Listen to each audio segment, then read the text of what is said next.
যুক্তরাজ্যের মাটির থেকে যে আপনারা সবাই চোখ খুলুন, আপনারা আলোর দিকে আসেন, আপনারা শেখ হাসিনাকে আবার ফিরিয়ে আনেন, বাংলাদেশকে 100 বছরের পিছনে আপনারা নিয়ে গেছেন। ইনশাআল্লাহ জননেত্রী শেখ হাসিনা আবার আসবেন। আমরা 40% এখনো বিশ্বে আমরা আছি। আওয়ামী লীগ মুক্তিযুদ্ধের পক্ষের শক্তি। এই অবৈধ ইউনূস সরকারের নেতৃত্বে বাংলাদেশে মানুষকে নির্বিচারে কিভাবে হত্যা করা হচ্ছে, খুন করা হচ্ছে। আওয়ামী লীগ, যুবলীগ, ছাত্রলীগকে যেভাবে নৃশংসভাবে হত্যা করছে তা অত্যন্ত নিন্দনীয়। আমরা 71-এর চেতনা ছিল, সেই 4টি মূল ভিত্তিতে আমরা বাংলাদেশ চাই। আওয়ামী লীগ ক্ষমতায় আসবে, জননেত্রী শেখ হাসিনার নেতৃত্বে বাংলাদেশে আবার ক্ষমতায় আসবে আওয়ামী লীগ।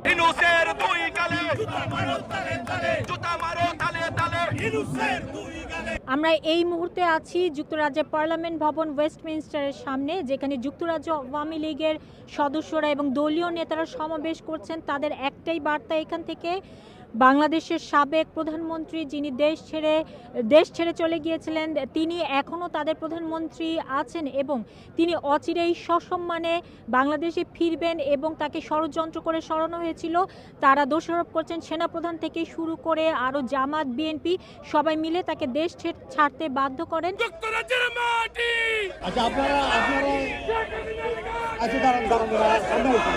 আমরা আজকে আসছি আসলে বাংলাদেশ এখন যে বিপর্যয়ের মধ্য দিয়ে দিন কাটাচ্ছে, বাংলাদেশের কোনো মানুষই নিরাপত্তা নাই, মানুষজন কোনো রাস্তাঘাটে চলাফেরা করতে পারছে না এবং আমাদের গুম, হত্যা, রাহাজানি, আগুন জ্বালাও পোড়াও, মানুষের জীবন বিপর্যয়, সব কিছু তছনছ হয়ে যাচ্ছে এবং বাংলাদেশের মানচিত্র, আমাদের যে জাতীয় সঙ্গীত এবং আমাদের বাংলাদেশের পতাকা, এগুলো সব নষ্ট করার জন্য জামাত, শিবির সবাই একত্র হয়েছে।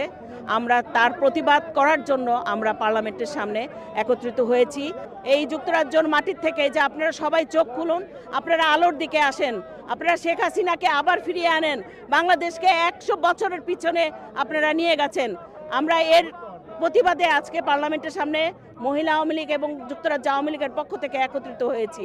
আমি চাই আমার দেশটি 15 বছর যে আগে নিয়েছে, যে উন্নতির ধাপে নিয়ে গেছে, সে ধাপটাকে নষ্ট করতেছে, সেজন্য প্রতিবাদ করতে আসছি। জামাতের প্রেতাত্মারা আজকে শিক্ষা প্রতিষ্ঠানে প্রধান শিক্ষক সহ ইউনিভার্সিটির বিসিদেরকে জোরপূর্বক অবদান সংস্কারের নাম করে দেশের প্রত্যেকটা সেক্টরের সচিবালয় থেকে পিয়ন পর্যন্ত আজকে আপনারা এই ইন্টারিম গভর্নমেন্ট পক্ষপাতিত্ব আচরণ করে জামাতকে প্রতিষ্ঠিত করতে চায়।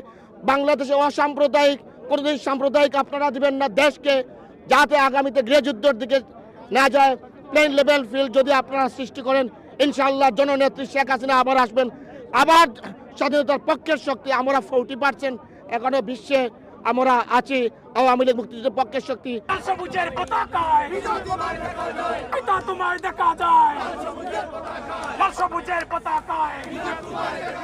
আমরা বিশ্ব জনমতকে জানান দিতে এসেছি, এই অবৈধ ইউনূস সরকারের নেতৃত্বে বাংলাদেশে যে গত 1 মাস ধরে যে কিছু হচ্ছে, আপনারা দেখছেন মানুষকে নির্বিচারে কিভাবে হত্যা করা হচ্ছে, খুন করা হচ্ছে, গুম করা হচ্ছে মানুষকে।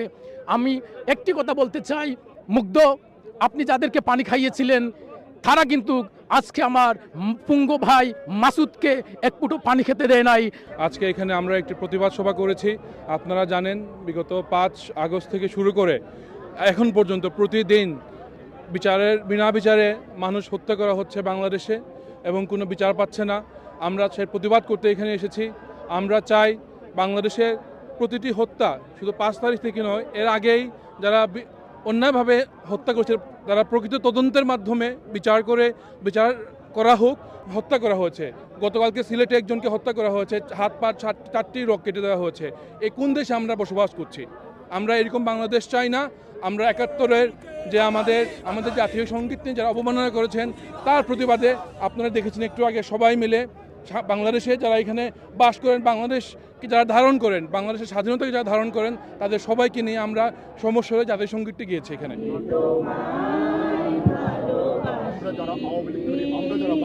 আমরা যারা বাঙালি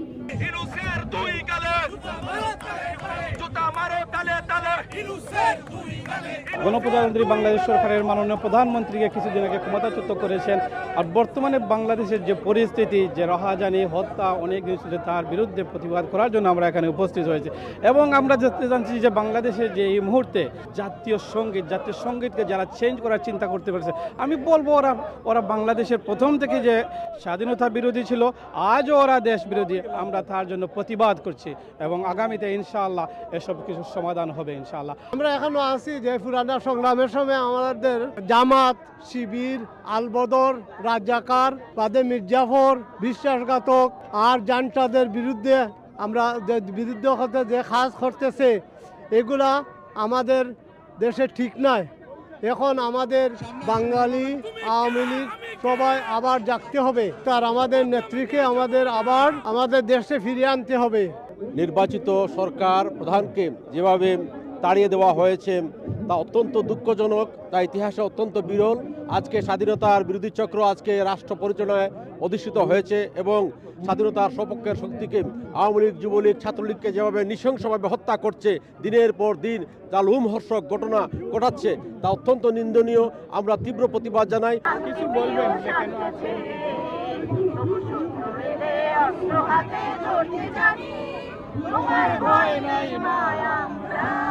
ডক্টর ইউনূসকে ব্যবহার করে এই যে দেশে অরাজকতা চলছে, গ্রেপ্তারি চলছে এবং হাজার হাজার মানুষকে তারা এখানে দোষারোপ করছেন যে প্রায় ৯,৫০০ নেতাকর্মী সহ সাধারণ মানুষকে হত্যা করেছে জামাত, শিবির এবং ডক্টর ইউনূস এবং বিএনপির যারা আছেন তারা সবাই মিলে এরকম দেশে অরাজকতা চলছে এই নিয়ে তারা এখানে সমাবেশ করছেন এবং তাদের জননেত্রী শেখ হাসিনা অচিরেই বাংলাদেশে ফিরবেন এবং তিনি আবারও বাংলাদেশের প্রধানমন্ত্রী হবেন, এই নিয়েই তাদের সমাবেশ চলছে এবং এটি তাদের প্রধান বার্তা আজকের সমাবেশ থেকে বাংলাদেশের সকল মানুষের জন্য। হিমিকা ইমাম, FM নিউজ, লন্ডন।